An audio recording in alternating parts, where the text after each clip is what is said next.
Maulang umaga sa ating lahat. Ngayon, meron naman tayong experiment sa agham tungkol sa pagbabago ng anyo sa liquid patungong solid.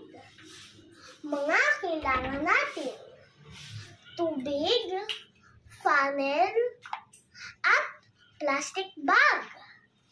Mga kailangan natin gawin: una, ilagay ang funnel sa plastic bag.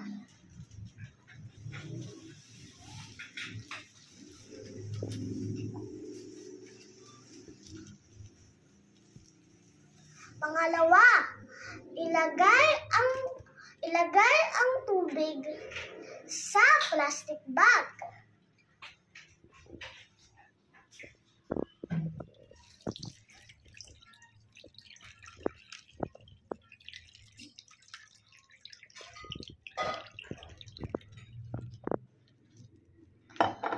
Pangatlo,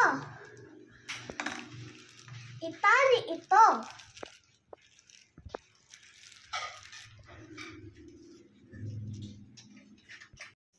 Ngayon, meron tayong tubig sa plastic bag. Ilalagay na natin ito sa freezer.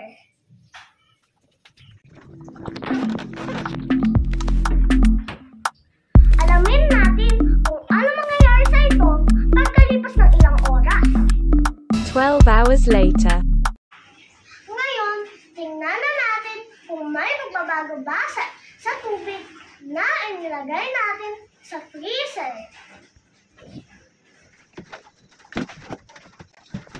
Wow! Ang galing! Ito ay naging solid.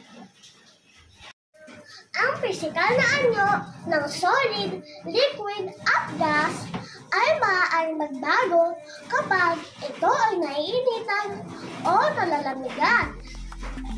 Ang prosesong ito ay tinatawag na freezing. May natutunan ba kayo ngayon? Ako rin! Hanggang sa muli, paalam!